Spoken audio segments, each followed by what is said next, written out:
দর্শক আসসালামু আলাইকুম, স্বাগত জানাচ্ছি নাগরিক প্রতিক্রিয়ার একটি বিশেষ এপিসোডে। আমি টিটু রহমান, নাগরিক টিভির মন্ট্রিয়াল স্টুডিও থেকে। নিশ্চয়ই আপনারা সবাই ভালো আছেন। দর্শক, আজকে আমার সাথে অংশগ্রহণ করছেন লন্ডন থেকে মশিউর রহমান মামুন। মামুন ভাই, আপনাকে স্বাগত জানাচ্ছি। নিশ্চয়ই আপনি ভালো আছেন।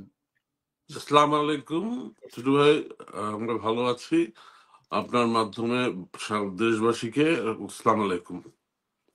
ওয়ালাইকুম আসসালাম। মামুন ভাই, আজকের বিষয় নির্ধারণ করেছি আমরা আওয়ামী লীগকে নিষিদ্ধ করতে এত বাকবিতণ্ডা আর কারণ কি, মানে এত কিছু হচ্ছে কেন। আমরা আজকে সারাদিন আমরা এই বিষয়গুলো নিয়ে ব্যাপক আলোচনা হয়েছে এবং এই আলোচনার কেন্দ্রবিন্দুতে ছিলেন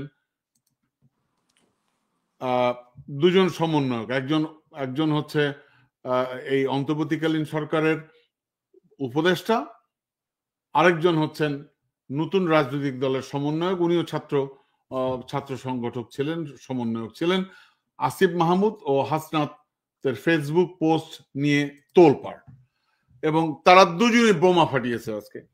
সো এটাকে আমি বোমা বলছি এই জন্যই যে তাদের এই বোমা ফাটানোর পর ব্যাপক আলোচনা, ব্যাপক বিতর্ক, ব্যাপক মানে লেখালেখি, সোশ্যাল মিডিয়া সয়লাভ। সো আমরা আলোচনা করার আগে আমি শুরু করতে চাই,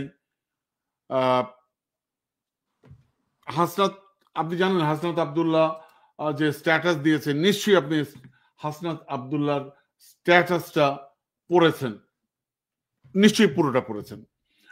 সো আমি তার একটা বক্তব্য শোনাতে চাই, যেটা সে রিসেন্টলি দিয়েছে, এবং তারপরে আমি শোনাবো হচ্ছে দর্শক আপনারা সবাই শুনেছেন, তারপরও যেহেতু আমরা এই বিষয়টা নিয়ে আমাদের অতিথির মতামত নিতে চাই। সো আমি একটু হাসনাত আব্দুল্লাহর ভিডিওটা শুনতে। গেটটা একটু খুলেন না, আমরা ওই দিন ভুলে যাই না। শিক্ষার্থীরা যখন রাস্তায় দাঁড়ায় বলছে আঙ্কেল গেটটা একটু খুলেন না, আঙ্কেল গেটটা একটু খুলেন না, তখন গেটটা কেউ খুলে নাই। আমরা এই আওয়ামী লীগকে এই কুমিল্লা থেকে উৎখাত করেছি।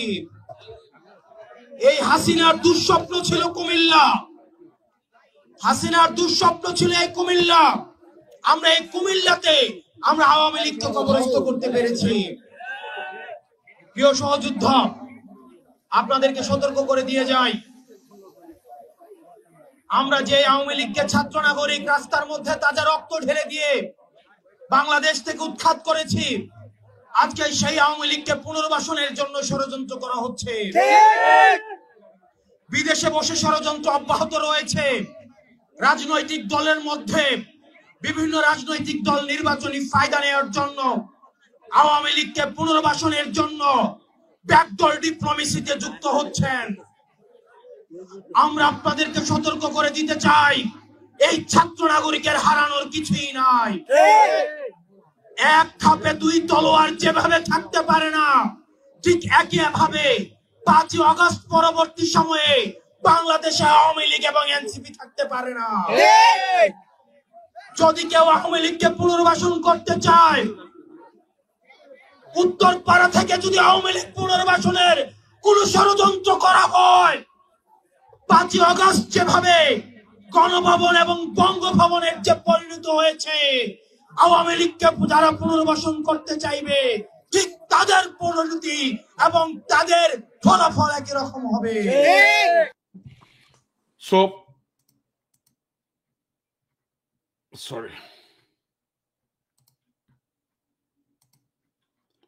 সরি, আমি দুঃখিত। সো শুনলেন, সব কথা বললেন, বলার পরে ওনারা বললেন উত্তরপাড়া। আমরা এই উত্তরপাড়া শব্দটা অনেক দিন পরে শুনলাম আর কি। আমরা একসময় উত্তরপাড়া বলতাম, অর্থাৎ সেনাবাহিনীকে সমালোচনা করতে যে বা যদি কোনো রকম প্রশ্ন আসতো তখন উত্তরপাড়া বলতাম। সো এখন আমার প্রশ্ন, এই আলোচনাটি চাউর হলো কিভাবে? এই আলোচনাটি চাউর হলো, আপনি জানেন ইন্টারন্যাশনাল ক্রাইসিস গ্রুপের প্রেসিডেন্টের সাথে এটা একটা থিঙ্ক ট্যাঙ্ক। প্রেসিডেন্ট সাথে আমাদের প্রধান উপদেষ্টার যে একটা বৈঠক আমরা দেখলাম, সেই বৈঠকে প্রধান উপদেষ্টা এই কথাটি বললেন যে আওয়ামী লীগকে নিষিদ্ধ করার কোনো পরিকল্পনা এই সরকারের নেই। এখন প্রশ্ন হচ্ছে আমার যে আমরা এখানে কিন্তু আক্রমণের শিকার, হয়তো অনেকেই সমালোচনা করেছেন এই কথাটা বলার ক্ষেত্রে, কিন্তু আমরা দেখলাম যে সেনাবাহিনীকে টার্গেট করা হলো এবং এখানে যে স্টেটমেন্টটা দিল হাসনাত আব্দুল্লাহ, সেখানে সে পরিষ্কার করে বলল যে সেনাবাহিনী তাকে বলেছে যে প্রস্তাব দিয়েছে, এবং সেনাবাহিনী প্রস্তাব দিয়েছে অন্যান্য রাজনৈতিক দলকে, এবং যারা কিছু শর্ত সাপেক্ষে এগ্রি করেছে এবং তাদেরকে এগ্রি করার জন্য চাপ দিচ্ছে। আপনার মন্তব্য জানতে চাই। ধন্যবাদ টিটু ভাই। আমি হাসনাতের ফেসবুকের স্ট্যাটাসটা পড়েছি, তো ওখানে সে আসলে সুনির্দিষ্ট ভাবে সেনা প্রধানকে টার্গেট করে কথাটা বলেছে। এখন আমার কথা হলো, ওই যে সাক্ষী কে শুনছে, সেনাপ্রধান যে তাকে এই কথা বলছে, এই কথার সত্যতাটা কোথায়? আমাকে এই জিনিসটা আগে কনফার্ম হতে হবে যে সেনাপ্রধান এই ধরনের একটা কথা বলেছেন। আর এই ধরনের ক্ষেত্রে কখনোই কোনো সময়, আমি যতটুকু সেনাবাহিনীকে চিনি, যে এটা ডিজিএফআই এই কাজগুলো করে, সেনাপ্রধান কখনো এই ধরনের কথাবার্তা বলে না।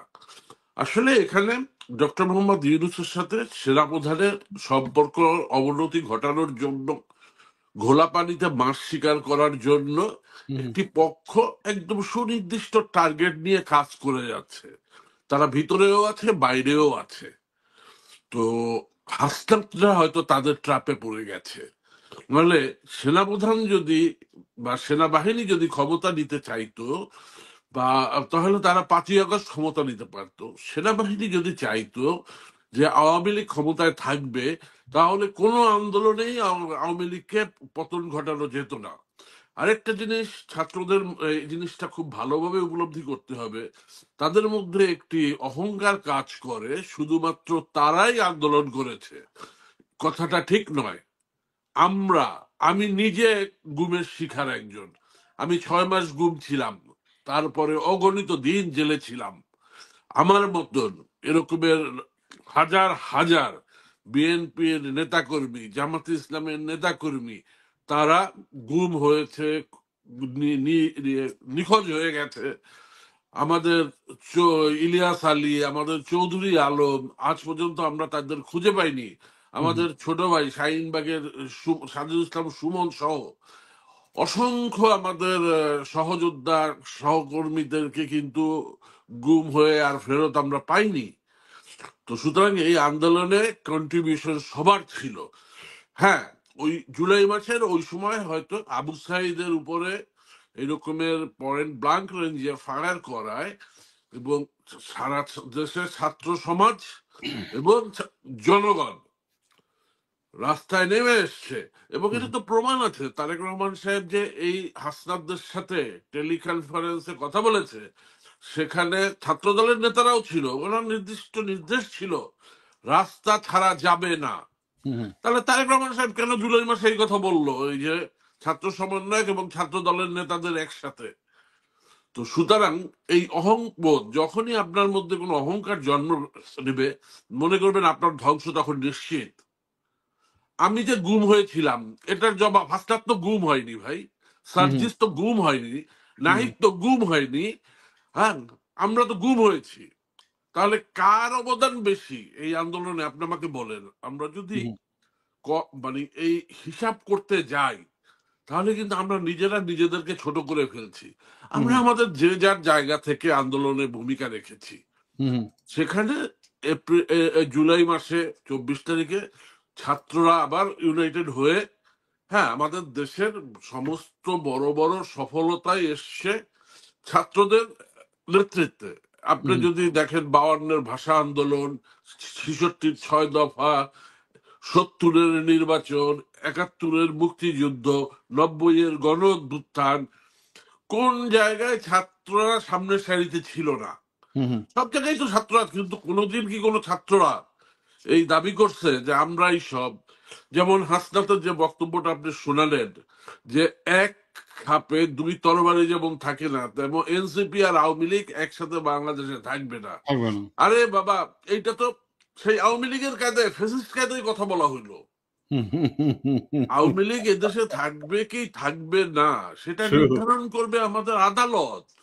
কারণ আপনি জানেন, আন্তর্জাতিক অপরাধ ট্রাইব্যুনালে আওয়ামী লীগের সভানেত্রী সহ আওয়ামী লীগের বেশিরভাগ শীর্ষ পর্যায়ের নেতাদের নামে মামলা বিচারাধীন। এই মুহূর্তে আপনি আওয়ামী লীগ বাংলাদেশে থাকবে কি থাকবে না, নির্বাচনে অংশগ্রহণ করবে কি করবে না, আপনি যদি এই কথা বলেন, যেমন আপনার একজন উপদেষ্টার কথা আপনি আজকে দেখালেন, ছাত্র উপদেষ্টা, আমি ওটা দেখাবো। আমি আপনাকে এখানে একটু অ্যাড করি, আপনি যেটা বলছেন। আমি ভুলে যাবো, এই যে ছাত্র উপদেষ্টা যে যিনি এখন বর্তমানে আছেন, আর হাসনা বলল যে আওয়ামী লীগকে রাখা যাবে না, তাহলে তো এটা আদালত প্রভাবিত হবে, কারণ উনি একজন উপদেষ্টা, ওনার মুখ দিয়ে তো এই ধরনের কথা বলার শোভা পায় না। আর উনি এবং এনসিপি যখন একই সুরে কথা বলে, তখন ধরেই নেওয়া হবে যে এটি সরকারি রাজনৈতিক দল। তাহলে আপনি বলেন, তারা আদালতকে প্রভাবিত করছে না? নাকি তারাই চায় আওয়ামী লীগ থাকুক, যে ঠাকুর ঘরে কে আমি কলা খাই না? কিন্তু এখানে আমি আপনাকে একটা, মানে আমি যে আইনের কথাটা বলছিলাম, এটা আগে আমি একটু দেখাই, একটা স্টেটমেন্ট দেখাই আপনাকে। সেটা হচ্ছে, এরা কিন্তু এই হাসনাত এবং সার্জিস, এরা কিন্তু এই আওয়ামী লীগকে নিষিদ্ধের জন্য রিট পিটিশন করেছিলেন, এবং পরবর্তীতে এই রিট পিটিশনটা কি তারা উইথড্র করে নিয়েছে। কিন্তু আমরা কিন্তু জানতে পারিনি যে এই রিট পিটিশন কেন করলেন আওয়ামী লীগ নিষিদ্ধের জন্য, এবং এটা আবার উইথড্র কেন করলেন, এটা কিন্তু আমরা জানতে পারিনি। ঠিক আছে, এটা আমি জাস্ট একটু রিকল করলাম। এটা কি তাদের স্ববিরোধী কথাবার্তা হয়ে গেল না? তারা রিট পিটিশন যেহেতু উইথড্র করেছে, অ্যাটলিস্ট তাদের দুইজনের তো কোনো নৈতিক অধিকারই নাই আওয়ামী লীগ নিষিদ্ধ করার ব্যাপারে কথা বলতে। কিন্তু আমরা নিজেরা আওয়ামী লীগের দ্বারা ক্ষতিগ্রস্ত। আমার ঘর বাড়ি দখল হয়েছে, আমার দেশ ছেড়ে বিদেশের মাটিতে আমাকে পরবাস, মানে পরাধীন জীবনযাপন করতে হচ্ছে। তো আমার, তারা তো দেশে আছে রে ভাই, সার্জিসরা তো দেশে আছে, হাসনাতরা তো দেশে আছে, আমরা তো দেশেও থাকতে পারিনি। তা আমাদের কন্ট্রিবিউশনটাকে আপনারা মোটেই আমলে আনবেন না। আজকে দীর্ঘ এতটি বছর তারেক রহমান সাহেব বাংলাদেশে যেতে পারছেন না। আজকে তারেক রহমান সাহেবের ভাই মালয়েশিয়া ইন্তেকাল করেছে, তারেক রহমান সাহেব তার একটা দেখে ডেড বডি দেখতে যেতে পারেননি। মানে আপনি বলতে পারেন যে এই পুরো ফ্যাসিস্ট শাসনের সবচেয়ে বেশি ক্ষতিগ্রস্ত তো এই তারেক জিয়ার ফ্যামিলি, জিয়া পরিবার এবং বেগম খালেদা জিয়া, যার বদনাম করবে না, তাকে বিনা অপরাধে জেলে রেখে বিনা চিকিৎসায় মৃত্যুর দ্বার প্রান্তে নিয়ে গিয়েছিল। আল্লাহ শুধু হাসিনার পতনটা বেগম খালেদা জিয়াকে দেখাবে দেখে ওনাকে বাঁচিয়ে রেখেছেন। তো সুতরাং বিএনপি কে বাদ দিয়ে বাংলাদেশে যদি কেউ অন্য কিছু চিন্তা করে যে তারেক রহমানকে আকারে ইঙ্গিতে গোছা দিয়ে কথা বলবে, অ্যাটলিস্ট বাংলার জনগণ সেটা মেনে নেবে না। আচ্ছা, আমরা ওই প্রসঙ্গে পরে আসছি। আমি যে আইনের প্রশ্নটা বলি, যেটা হচ্ছে আপনি যেটা বললেন যে আমরা কেন আদালতের, মানে আমরা তো মানে স্বৈরতান্ত্রিক কায়দায় বিচারাধীন বিষয়, রাইট। এখন যেমন আওয়ামী লীগের ৭২ সালের আইনে কিন্তু এই সংগঠনকে নিষিদ্ধের করা যাবে এরকম একটি ছিল, পরে এটি সংশোধিত হয়েছে। এখানে বলা হয়েছে যে যারা অপরাধী তাদের বিচার করা যাবে, তুলে দেওয়া হয়েছে সেই ধারাটি। এবং সন্ত্রাস দমন আইন 2009-এ যেটা হয়েছে, সেখানে কিন্তু এটাকে আবারও প্রতিস্থাপন করা হয়েছিল যে সংগঠনকে নিষিদ্ধ করা যাবে। ওই আইনেই কিন্তু হাসিনা জামাতে ইসলামকে নিষিদ্ধ করেছিল। এখন প্রশ্ন হচ্ছে যে পরবর্তীতে যখন সংশোধিত এখন যে অবস্থা, এই অবস্থায় একটি রাজনৈতিক দলকে যে নিষিদ্ধ করা যাবে এই এই ধারাটি বাতিল করা হয়েছে এবং ওখানে বিচারকের উপরে দায়িত্ব দেওয়া হয়েছে যে বিচারক যদি ফিল করে তাহলে একটি রাজনৈতিক দলের প্রসঙ্গটা এনে বিচার করে নিষিদ্ধ করতে পারবে। তো এখন প্রশ্ন হচ্ছে এটা একটা বিচারিক ব্যাপার এবং আমি আপনার অবগতির জন্য জানাই, যখন এই 5ই আগস্টের পরে বেশ কয়েকটি এপিসোডে আমি বলেছিলাম, আমাদের প্ল্যাটফর্ম থেকে বলা হয়েছে যে শেখ হাসিনা সহ তার তাবেদারদেরকে, তার লেসপেন্সারদেরকে বিচারের মুখোমুখি করতে হবে, বিচার করতে হবে, সোজা কথা, এবং তারপরে সিদ্ধান্ত নিতে হবে এই এই রাজনৈতিক দলটি রাজনীতি করবে কিনা। সো আপনাকে বিচারিক প্রক্রিয়ার মধ্যে আসতে হবে।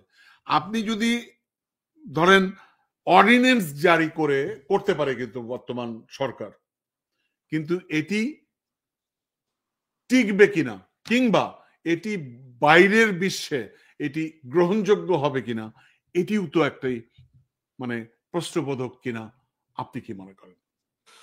ধন্যবাদ টিটু ভাই। এখন দেখেন, অর্ডিন্যান্স করা যায়, করা যাবে না কেন, করা যায়, কিন্তু আপনি যে প্রশ্নটা তুলেছেন, এই অর্ডিন্যান্স তো পরবর্তী পার্লামেন্ট আসলে পরে তারা যে এটাকে বৈধতা দেবে তার কি গ্যারান্টি আছে? এবং সেই ক্ষেত্রে এই যারা এই অর্ডিন্যান্সটা জারি করেছে তারা তো আবার আইনের মুখোমুখি হয়ে যাবে। আর নাম্বার 2, বিষয়টা তো অলরেডি আদালতের এখতিয়ারে চলে গেছে, কারণ আপনার শেখ হাসিনা সহ আওয়ামী লীগের নেতাদের বিচার প্রক্রিয়া শুরু হয়ে গেছে এবং সেখানে আন্তর্জাতিক মানবাধিকার অপরাধে সংশ্লিষ্টতায় তাদের বিচার ব্যবস্থা চালু হয়েছে। এবং আপনি জানেন জাতিসংঘ একটি তদন্ত কমিটি পাঠিয়েছিল বাংলাদেশে, তারাও এই অভিযোগের সত্যতা পেয়েছে। তো সুতরাং এই মুহূর্তে আদালত যদি সন্তুষ্ট হয় হ্যাঁ এই সংগঠনটির নেতারা সন্ত্রাসী, তাহলে তো আদালতই এই সংগঠনটাকেও সন্ত্রাসী সংগঠন হিসাবে আখ্যায়িত করে নিষিদ্ধ করতে পারে।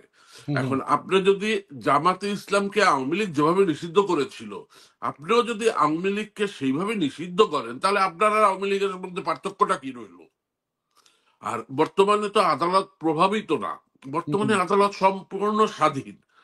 কোন রাজনৈতিক দল তো রাষ্ট্র ক্ষমতায় নাই যে আদালতের উপরে প্রভাব বিস্তার করবে। তো সুতরাং এখান থেকে যে রায় আসবে সেখান থেকে আপনার সঠিক রায় আসবে। এখন আমরা বিদেশে বসে কেউ কেউ আপনার সেনাপ্রধানের বিরুদ্ধে উস্কানি দিচ্ছি, এগুলো করে কি হচ্ছে জানেন? আমাদের জাতিকে ক্ষতিগ্রস্ত করা হচ্ছে, আমার দেশকে ক্ষতিগ্রস্ত করা হচ্ছে। আমাদের দেশের অর্থনীতি যা ধীরে ধীরে একটু আবার ভালোর দিকে যাচ্ছে, এইটাকে ক্ষতি করা হচ্ছে, তাই না? তো আপনার অবশ্যই এই মুহূর্তে আওয়ামী লীগকে যদি আপনি নিষিদ্ধ করেন, এটা আন্তর্জাতিক ভাবে প্রশ্ন উঠবে। তার কারণ জাতিসংঘের রিপোর্টটা যদি আপনি পুরোপুরি কিন্তু মামুন ভাই, আওয়ামী লীগ যে কর্ম করেছে, আওয়ামী লীগকে নিষিদ্ধ না করলেও অন্তত আওয়ামী লীগকে তো শাস্তি পেতে হবে।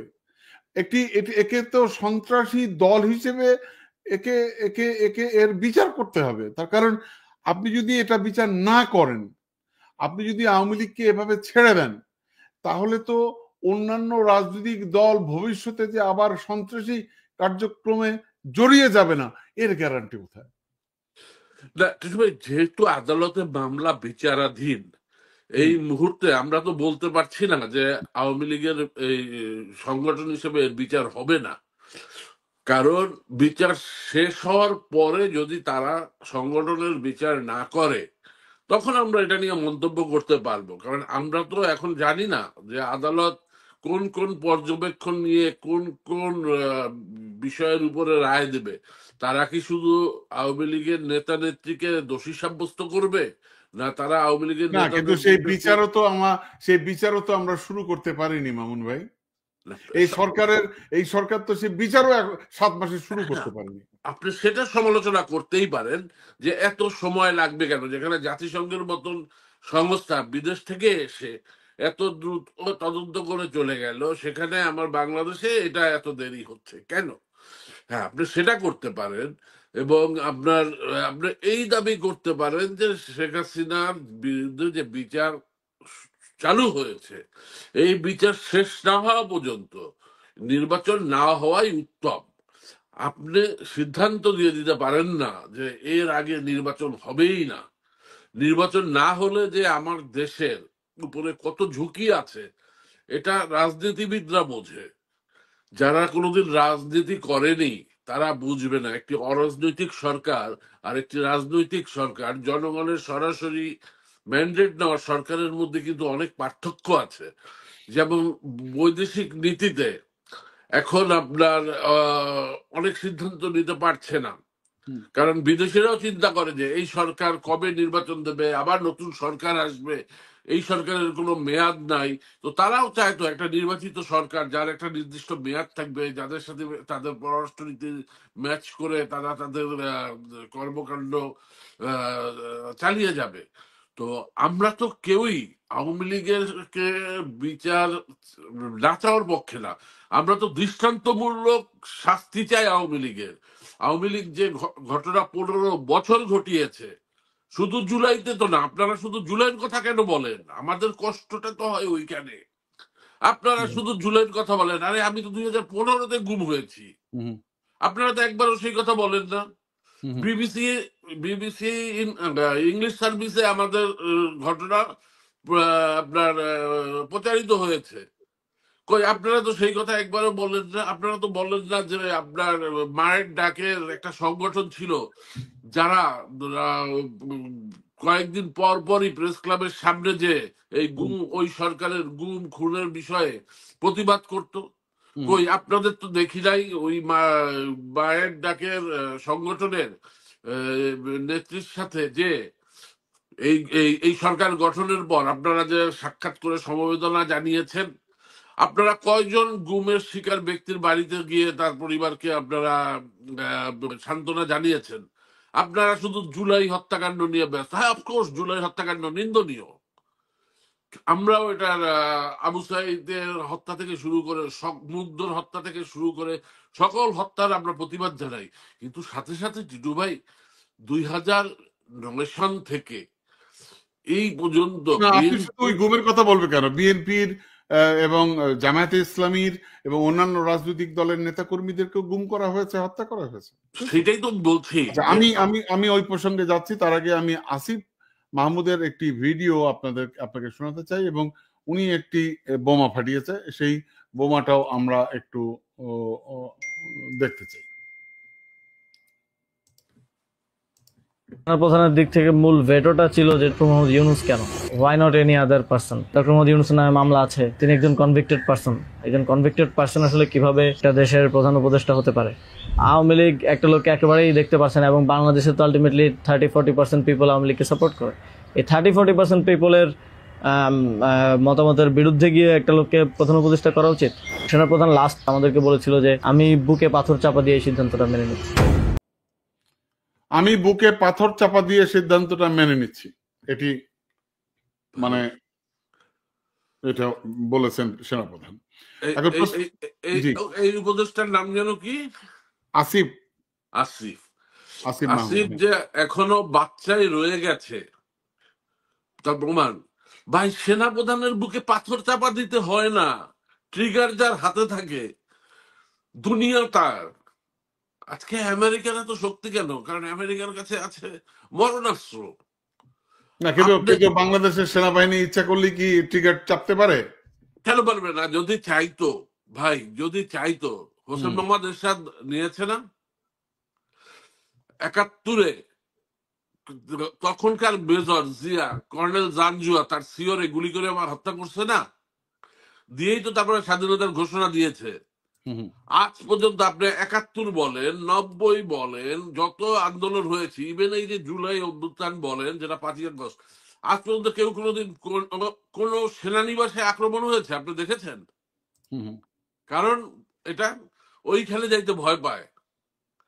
আর এখানে সেনাপ্রধান বুকে পাথর চাপা দিয়া ই করবে। আরে সেনাপ্রধান চাইলে পরে তো সে তার সুইচ চাইবে দেবে, না সুইচে কিন্তু কাজ একটা হবে। একটা না কিন্তু আমার প্রশ্নটা ওখানে না, আমার প্রশ্নটা হচ্ছে উনি কিন্তু একটা পদ পদবিতে আছেন, উনি হ্যাঁ, কি রাষ্ট্রীয় গোপন কোন কথা পারে না, ওই বলতে পারে না, পদে থেকে বলতে পারেন?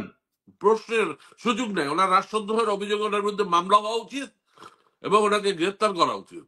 মানে উনি বলতে পারে কিনা, আমি হ্যাঁ, আইনগত দিকটা বলছি, যে তার একজন উপদেষ্টা মানে উনি একজন মন্ত্রী, উনি একজন মন্ত্রী তো মন্ত্রী। শপথ নিতে হয় এবং হ্যাঁ, এবং সেখানে গোপনীয়তার শপথ রাষ্ট্রীয় গোপনীয়তার শপথ নিতে হয় নিতে হয় এবং আবার রাষ্ট্রীয় বলছে কার বিরুদ্ধে? রাষ্ট্রের আরেক কর্মকর্তা, সেনাপ্রধানের বিরুদ্ধে। সেনাপ্রধানের বিরুদ্ধে। এবং এর কারণে তো একটা ম্যাসাকার তৈরি হয়ে যেতে পারে, এবং অফকোর্স, এটার দায় কে নেবে এবং এটা পারে কিনা আমি আপনাকে জানতে চাই। কোন অবস্থাতেই এই কথা বলতে পারে না একজন উপদেষ্টা, কোন অবস্থাতেই। আবার কথা বলতেছে কাকে নিয়ে? প্রধান উপদেষ্টা নিয়োগ নিয়ে। কার কার কথোপকথন? সেনাপ্রধান আর আসিফের কথোপকথন। এটা তো কোনো ক্রমেই মিডিয়াতে আসার সুযোগ নাই, ডিক্লাসিফাইড করার কোনো সুযোগ নাই, এবং তাকে অনতিবিলম্বে, আমি তার পদত্যাগ দাবি করছি, আমি অনতিবিলম্বে। একটা কারণ কথা, আমি আপনাকে একটা কথা বলতে চাই, সেটি হচ্ছে যে আপনি নিশ্চয়ই জানেন যে আমেরিকাতে একটি মামলাকে কেন্দ্র করে এই জায়দিন সম্পাদক কে বলে শফিক রহমান থেকে শুরু করে অনেকে এটার বাদী ছিলেন। এটা হচ্ছে সজীব ওয়াজেদ জয়কে কে বলে আপনার অপহরণ মামলা, এবং এটা একটা ক্লাসিফাইড ইনফরমেশন ছিল। আজ পর্যন্ত এটার কোনো কথা পাবলিকলি কেউ আনতে পারে নাই, দিস ইজ ল ভাই, দিস ইজ আনতে পারেনি, এখন পর্যন্ত আনতে পারেনি। এখন পারবে প্রশ্ন না তো। এটা ক্লাসিফাইড, এটা ডিক্লাসিফাইড আপনি করতে পারবেন না। না, প্রশ্নটা আমার, একজন আইন উপদেষ্টা, একজন উপদেষ্টা মানে কি সে মন্ত্রী, সে এভাবে বলতে পারে কিনা আমার প্রশ্ন, পারে না। সুযোগ নাই, কারণ সে তো শপথ নিয়েছে, সে রাষ্ট্রের গোপনীয়তার শপথ নিয়েছে। আর তারপরে সে সেনাপ্রধানের সাথে তার আলাপচারিতার বিষয় প্রকাশ করছে, কার বিষয়ে? প্রধান উপদেষ্টা নিয়োগের বিষয়ে। এটা তো মানে কোনোভাবেই সুযোগ নাই, এবং আমি মনে করি এটা আমাদের সেনাবাহিনীর বিরুদ্ধে একটা ষড়যন্ত্র, এটা সেনাপ্রধানের বিরুদ্ধে একটি ষড়যন্ত্র। আচ্ছা, এবং আমি আমার আমি মনে আপনাকে হয় আরেকটি এরা প্রশ্ন করতে ভারতীয় চাই, ট্যাবলেট খেয়ে ফেলছে অলরেডি। আমি আমি একটা প্রশ্ন করতে চাই আপনাকে, সেটি হচ্ছে আহ, একটা স্ট্যাটাস আপনাকে আমি দেখাতে চাই। সেই স্ট্যাটাসটা হচ্ছে একজন দিয়েছে, আমি জানি না উনি কোন রাজনৈতিক মতাদর্শের, আমার সেটা জানার দরকার নেই, আমি স্ট্যাটাসটা পড়তে চাই। সেটা হচ্ছে পিনাকি সাহেব একটা স্ট্যাটাস দিয়েছে, পিও ওয়াকা, সেনামতি তুতু পুতু, তোমাকে কালকে একটা লেবেন চুস দেওয়া হবে, ঠিক আছে বাবুটা, লেবন চুসটা একটু তেতা হবে, মিষ্টি লেবন চুস তো আমার পছন্দ না, টক ঝাল মিষ্টি পছন্দ না, তিতাটা আশা করি পছন্দ হবে। সো ওই মহিলা লিখেছে, যিনি স্ট্যাটাসটা শেয়ার করেছেন, উনি লিখেছেন, আহারে বাংলাদেশের সেনাবাহিনীর অবস্থা, আরেক দেশে বসে সেনাবাহিনীর প্রধানকে হুমকি দেয়, আর সেনাবাহিনীর প্রধান ভয়ে থরথর করে কাঁপে। এখন আমার প্রশ্ন, পৃথিবীর কোথাও কি আমাকে একটা উদাহরণ দিতে পারবেন যে একটি রাষ্ট্রীয় প্রতিষ্ঠান, সেনাবাহিনী, এটা একটা মানে ঐক্যের প্রতীক, সেনাবাহিনী হচ্ছে একটা মর্যাদার প্রতীক, সেনাবাহিনী হচ্ছে একটা শেষ ভরসার প্রতীক, আপনি এই সেনাবাহিনী প্রধানকে নিয়ে পৃথিবীর কোথাও এভাবে টিটকারি মস্করা করা হয়? আপনি যদি আমাকে দেখাতে পারেন, আমি আপনার কথা মেনে নেব। আপনার মন্তব্য জানতে চাই। এটা তো যে ভদ্রলোক ফ্রান্স থেকে এরকমের সেনাপ্রধানকে সম্বোধন করে কাজ করেছে, আমি বলবো তিনি আমাদের দেশের মঙ্গল চায় না, আমাদের জাতির মঙ্গল চায় না। এটা মানে আমি বলবোই, কারণ সেনাবাহিনী আমাদের গর্বের একটি প্রতিষ্ঠান।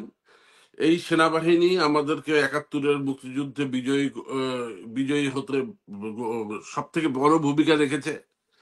এই দেশের যা কিছু কল্যাণকর তার ম্যাক্সিমাম কিছু হয়েছে এই সেনাবাহিনীর হাত ধরেই। আহ, এই এই আমাকে কি শোনা যাচ্ছিল? জি, শোনা যাচ্ছে, বলুন।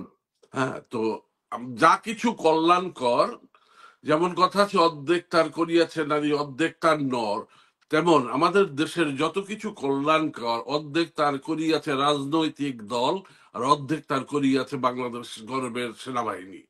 তো এই দেশপ্রেমিক সেনাবাহিনী তথা এই যে একজন খোদাবিরু সেনাপ্রধান, যার মানে top top brass to down, he is down to the earth, একদম টপ লেভেলের থেকে শুরু করে একদম সর্বনিম্ন সৈনিক পর্যন্ত যে সকলের কাছে পছন্দনীয়, এরকমের তিনজন, উনি সহ তিনজন জেনারেল বাংলাদেশ সেনাবাহিনীতে এসেছিল।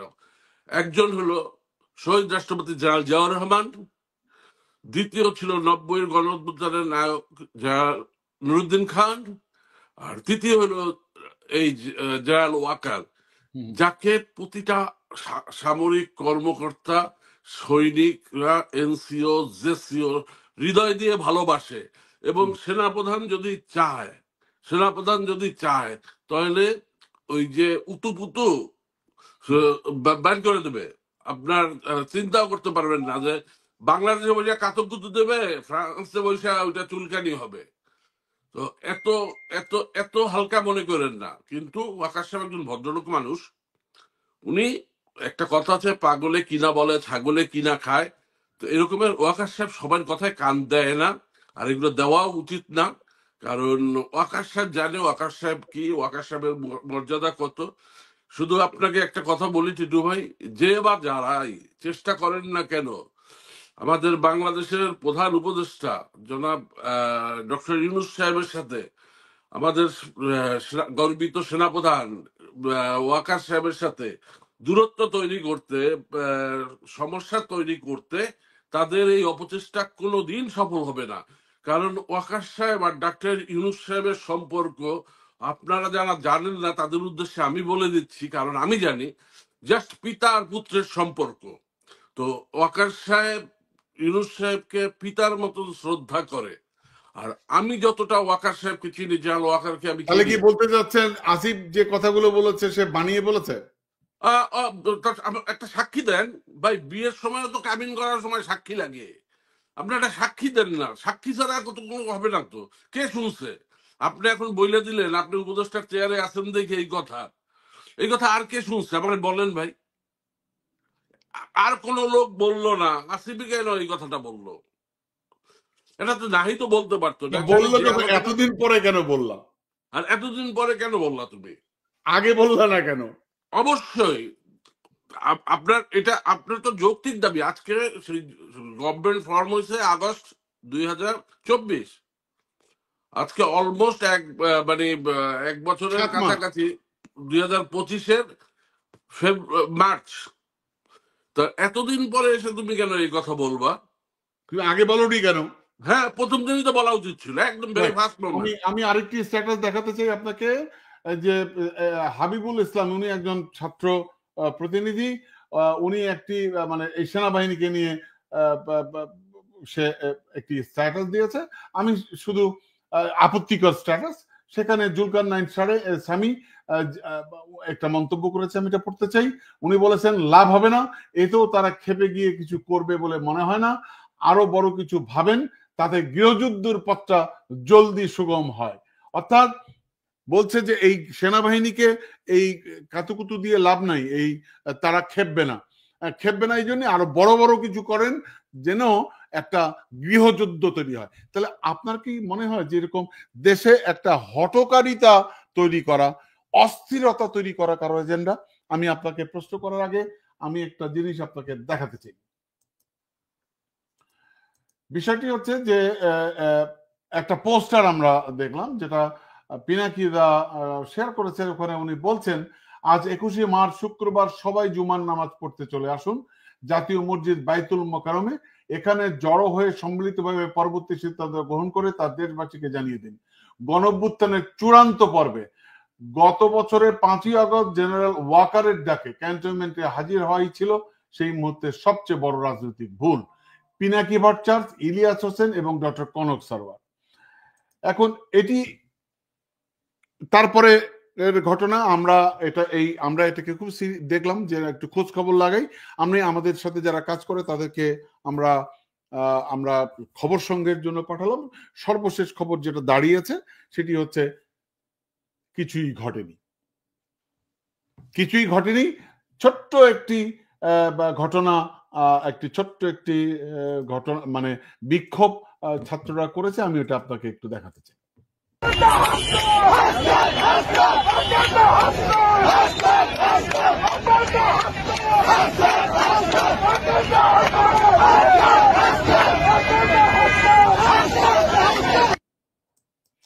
এই এতটুকুই ছিল হচ্ছে বিক্ষোভ ঢাকাতে, কেমন?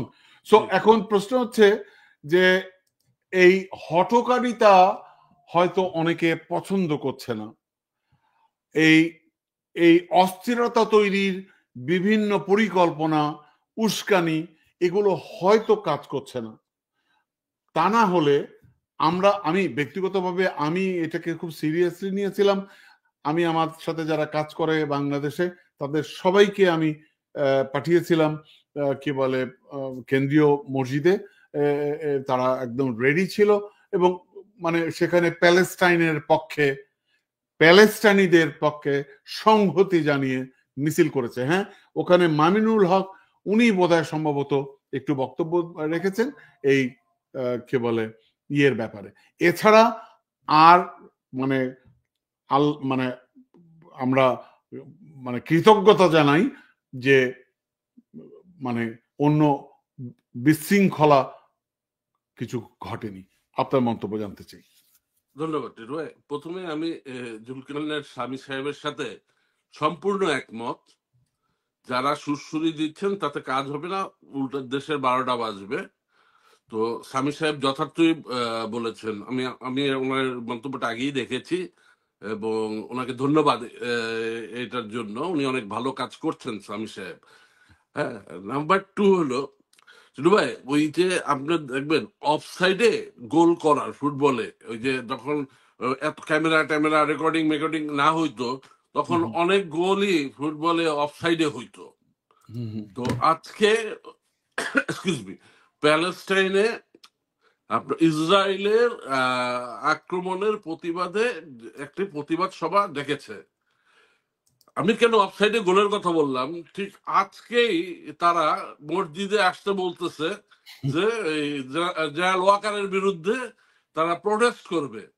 মানে ন্যাচারালি আমাদের প্যালেস্টাইনের পক্ষে বাংলাদেশে মানুষ রাস্তায় নামবে, তারা জড়ো হবে এবং এরা তখন দেখাবে যে এই যে আমরা জায়াল ওয়াকারের বিরুদ্ধে এত মানুষ সমাগম হয়েছেন।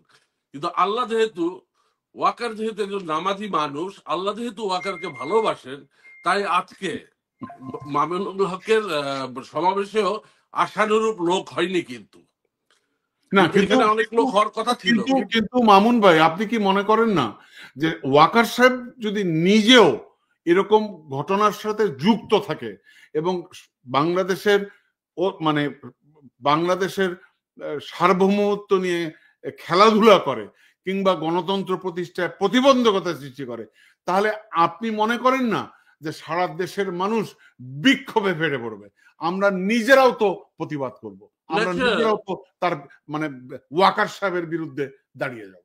কিন্তু আমার প্রশ্ন হলো, ওয়াকার সাহেবের এমন কোন আচরণে এখন পর্যন্ত এটি কি প্রতীয়মান হয়েছে যে উনি দেশের সার্বভৌমত্বের বিপক্ষে কাজ করছেন, উনি দেশের গণতন্ত্রায়নের বিপক্ষে কাজ করছেন, উনি বাংলাদেশের স্বার্থের বিরুদ্ধে কাজ করছেন? একটি সিঙ্গেল ঘটনা কি প্রমাণ? কিন্তু ওখানে প্রশ্ন আসছে যে এতজন অপরাধী ছিল যে ইয়েতে সেনাবাহিনী কে বলে প্রায় 600-র মতো, তাদেরকে আইনে শপথ না করে ছেড়ে দেওয়ার সুযোগ, মানে পালিয়ে যাওয়ার সুযোগ করে দেওয়া হয়েছে। এখানে একটা বিষয় হলো, কারণ এই ব্যাপারে তো প্রশ্ন আসবে মামুন ভাই। অবশ্যই প্রশ্ন আসবে না, প্রশ্ন এসে গেছে। কিন্তু এখানে বিষয় হলো টিটু ভাই, ধরেন বাংলাদেশে অনেকগুলো সেনানিবাস আছে। এরা কিন্তু একটি সেনানিবাসেই ছিল না, বিভিন্ন সেনানিবাসে ছিল। এবং প্রথম যে 2-3 দিন কোন সরকার ছিল না, তখন কিন্তু আসলে অনেক কিছুই অনেকে বুঝে উঠতে পারেনি। কারণ এরকমের একটি ঘটনা ঘটেছিল বাংলাদেশে 1975 সালের 3রা নভেম্বর থেকে 7ই নভেম্বর পর্যন্ত। তো এই সময় অনেক ঘটনা ঘটে গেছে। ঠিক এই সময়ে কিছু অপরাধী তারা পালিয়ে গেছে। তো সেখানে সেনাবাহিনীর বা সেনা প্রধানের কি করণীয় আছে? সেনাপ্রধান তো নিজে যে নিশ্চয়ই পাহারা দেবে না। না, আর কিন্তু এই আমি ঘটনায় পরবর্তী প্রশ্নে আমি যাচ্ছি। বলি, আমাকে এ একটু ব্যাপারে দয়া করে এ শেষ ব্যাপারে করতে দেন। এ ব্যাপারে প্রশ্নের উত্তর দিতে হবে। আমি একটু শেষ করি। আর তারপরে যারা তাদেরকে পাহারার দায়িত্বে ছিল তাদের বিরুদ্ধে যে সেনাপ্রধান ব্যবস্থা নেননি, সেই মর্মে কি কোনো সংবাদ বেরিয়েছে? আমি তো জানি সেনাপ্রধান তাদের বিরুদ্ধে ব্যবস্থা নিয়েছেন।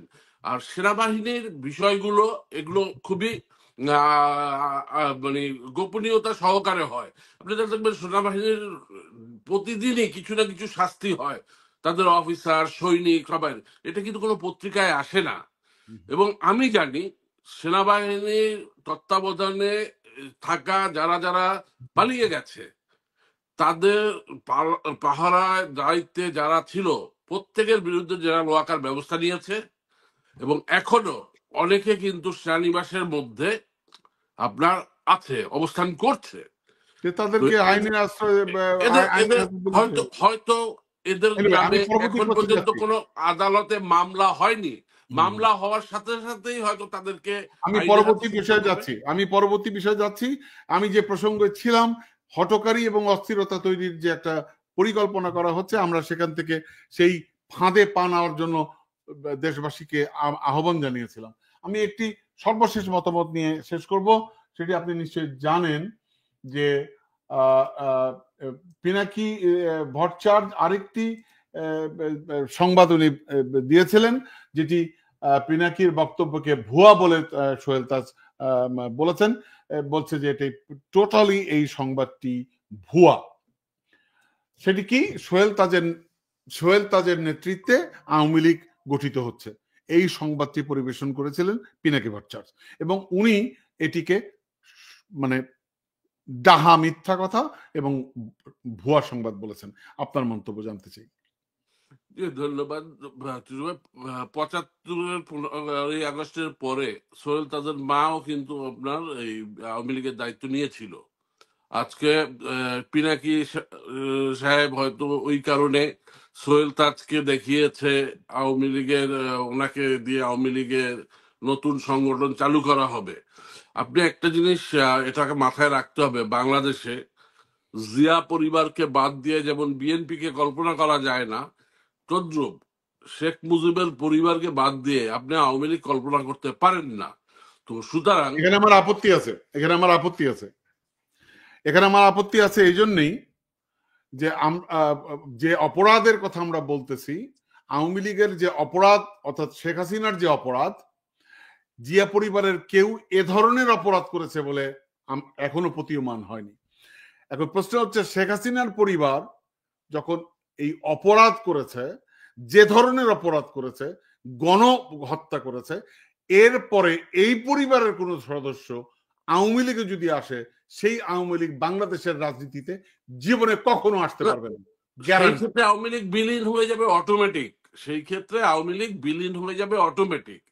কিন্তু কোন সোহেল তাজ বা কোন আপনার শিরিন শারমিন চৌধুরী এরা আওয়ামী লীগের নেতৃত্ব দিয়ে, এখন বিষয়টা হচ্ছে যে এই সংবাদটি একটি গুজব ছিল। হ্যাঁ, সম্পূর্ণ গুজব ছিল। হ্যাঁ, একদম। ওই যে আমাদের দেশে একজন লোক ছিল, উনি বলতো ওই যে কেরোসিন তেলে পাগলা কেরোসিন বলে, পাগলা কেরোসিন খেয়ে তারপরে কথা বলিস না। তো এইগুলো হলো পাগলা কেরোসিন খেয়ে তারপরে বলা কথা, বুঝছেন? এদেরকেও বিচারের আওতায় আনা উচিত। আমি আপনাকে বলি ভাই, দেশের সার্বভৌমত্ব, দেশের স্বাধীনতা, দেশের গণতন্ত্র, এগুলোকে আপনি এভাবে চ্যালেঞ্জের মুখে দিতে পারেন না। আমি তো দাবি করছি, কারণ আমার কাছে মনে হয় আমাদের এখন অনেক সংযত হতে হবে। হ্যাঁ, এই মানে শেখ হাসিনা পরবর্তী বাংলাদেশের এখন নাজুক পরিস্থিতি যাচ্ছে। এই নাজুক পরিস্থিতিতে আমাদেরকে অনেক সংযত হতে হবে। আমাদেরকে খুব খুব সাবধানে পা ফেলতে হবে, আমাদেরকে খুব সুচিন্তিত ভাবে আমাদেরকে দেশটাকে বিনির্মাণ করতে হবে। আমরা এরকম হঠকারী কোনো কিছু কোনো অবস্থাতেই হঠকারী কোনো কিছু আমরা আমি আপনার কাছে একটা জিনিস জানতে চাই। আপনি যেটা দেখালেন ওখানে পিনাকি ভট্টাচার্য, ইলিয়াস হোসেন এবং কনক সারোয়ার, এই তিনজনের নাম লেখা। এই তিনজন কে? এই তিনজনের কি কারণে যে এই তিনজন মানে তিনজনই এখন জাতির বিবেক। আর যারা মানে এই যে গণতন্ত্রের জন্য এত মামলা খেয়েছে, এত কষ্ট করেছে, আমরা সবাই ঢেউটিন না, আমরা তো আপনার ডিজিটাল সিকিউরিটি অ্যাক্টে আমরা মামলা খেয়েছি। এই নাগরিক টিভিতে কথা বলার জন্য তো আপনিও মামলা খেয়েছি। ওগুলা ভুলে গেছি আমরা। এখন তিনজনই হচ্ছে এটাও তো একটা বৈষম্য। বৈষম্য এই বৈষম্য দিয়ে লাভ নেই। আমরা আমি সেনাপ্রধানের কাছে দাবি জানাবো, আপনার হাতে ইকুইপমেন্ট আছে, যারা দেশের বিরুদ্ধে অপপ্রচার চালাচ্ছে তাদের কথাবার্তা, তাদের প্রচারণা। আপনি আপনি আপনি আপনি অন্য লাইনে যাচ্ছেন। আমার প্রশ্নটা হচ্ছে, একটি পক্ষ এস্টাবলিশ করতে চাচ্ছে যে সেনাবাহিনী ইউনূসকে নিয়ন্ত্রণ করছে, দেশ চালাচ্ছে। এখন যা অবস্থা দেখতেছি, এখন আমার কাছে মনে হচ্ছে সেনাবাহিনী এখন হচ্ছে সবচাইতে নিগৃহীত জনগোষ্ঠীতে পরিণত হয়েছে, সবচাইতে দুর্বল অবস্থানে চলে গেছে।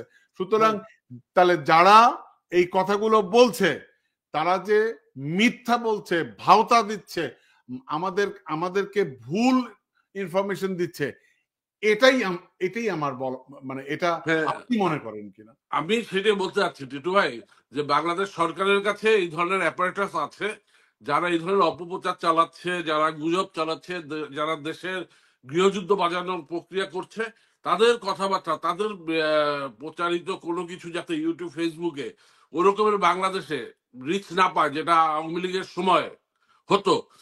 অবশ্যই এটা ফ্রিডম অফ স্পিচের পর্যায়ে পড়ে না, না গুজব ছড়ানো ফ্রিডম অফ স্পিচের পর্যায়ে পড়ে না টিটু ভাই।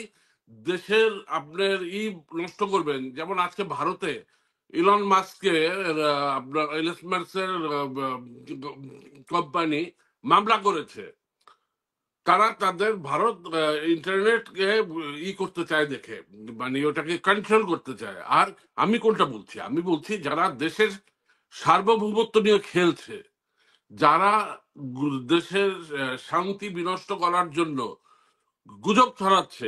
টিটু ভাই, আমি যদি বলি, এই প্রথম বহু বছর পর রোজার মাসে বাজার দর নিয়ন্ত্রিত রয়েছে। ভাই আমি আপনাকে বলি, আপনি যদি গুজব না ছাড়েন, আপনি যদি বানিয়ে চানিয়ে না বলেন, তাহলে আপনার ভিডিও কেউ দেখবে না। আপনার ভিডিও যদি না দেখে আপনার আয় হবে না, আপনার আয় কমে যাবে, আপনি একদম তলানিতে নেমে যাবেন। তো সুতরাং আপনি গুজব ছাড়বেন না কেন ভাই? আপনি চান্দের দেশে চলে যান, ওইখানে যাই ভিডিও করেন, আরো বেশি পয়সা পাবেন, তাই না? তবে টিটু ভাই, খবর নিয়ে দেখেন, আজকে বহু বছর পর রমজান মাসে বাজার দর কন্ট্রোল, এবং এটা ক্রেডিট সম্পূর্ণ ডক্টর ইউনূসের। আচ্ছা, ওইটা না ক্রেডিট দিলেন আপনি ডক্টর ইউনূসকে। আমি বারবার বলি, আমাদের ডক্টর ইউনূস হচ্ছে আমাদের মাথার তাজ। এই ইউনূস সাহেব না থাকলে আজকে আমাদের সকলকে দৌড়ের উপরে থাকতে হতো। জি, আমি আরেকটা জিনিস আপনাকে দেখিয়ে শেষ করবো, আপনি যেহেতু বললেন। এই দেখুন, সরকারি হস্তক্ষেপে সৌদি আরবের বিভিন্ন গন্তব্যের জন্য বিমান ভাড়া কমলো 75%। গতকালকের সিদ্ধান্ত কে করেছে? আসিফ নজরুল সাহেব। হ্যাঁ, এখন এই আসিফ নজরুল তো দৌড়ের উপরে আছে। এই আসিফ নজরুল সাহেবের পিন্ডি চটকানো হচ্ছে। কিন্তু আমরা কিন্তু প্রথম দিন টিটু ভাই, আপনার পুরনো আর্কাইভে যান, দেখবেন আমি কিন্তু আপনার সাথে বলেছি, আপনারা আসিফ নজরুলকে সময় দেন, আসিফ নজরুল দেখাবে। তাহলে আমরা যারা প্রবাসে আছি, হ্যাঁ বিভিন্ন প্রবাসীদের জন্য যারা মিডল ইস্টে আছে তাদের জন্য তো এটা বিশাল সুসংবাদ। আমাদের প্লেনের টিকিট আপনার যেখানে বিমানে এই ফ্যাসিলিটিসটা আমরাও পাবো, আমরা যদি দেশে যেতে পারি এই সুবিধাটা তো আমরাও পাবো ভাই। আজকে শুধু তো মিডল ইস্টের জন্য করেনি উনি, বিমান ভাড়া হ্যাঁ, যে আপাতত সৌদি আরবের জন্য করেছে। আচ্ছা গ্রাজুয়ালি নিশ্চয়ই যে ইউরোপ আমেরিকার জন্য করবে। যাক, মিডল ইস্টেই করুক, মিডল ইস্টেই করুক, ইউরোপ আমাকে দরকার নেই, মিডল ইস্টেই করুক। এটা তো অনেক। শ্রমিক যারা যায় তারা হ্যাঁ মানে বৈষম্যটা কি ছিল, ভারতের শ্রমিকরা কম পয়সায় আসে, বাংলাদেশের শ্রমিকদেরকে এত পয়সা দিতে হয় কেন? সো এখন তো ৭৫% কমে গেছে, মানে কি?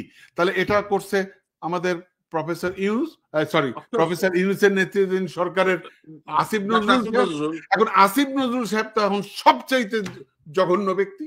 আমি তো বলবো আসিফ নজরুলের পা ধুয়ে, ওই যে আগে ছোটবেলায় শুনতাম পা ধুয়ে পানি খাওয়া উচিত, বুঝছেন? অনেক ধন্যবাদ আপনাকে, ভালো থাকবেন, আবারও কথা হবে কোনো একদিন। ওকে, সবাইকে ধন্যবাদ।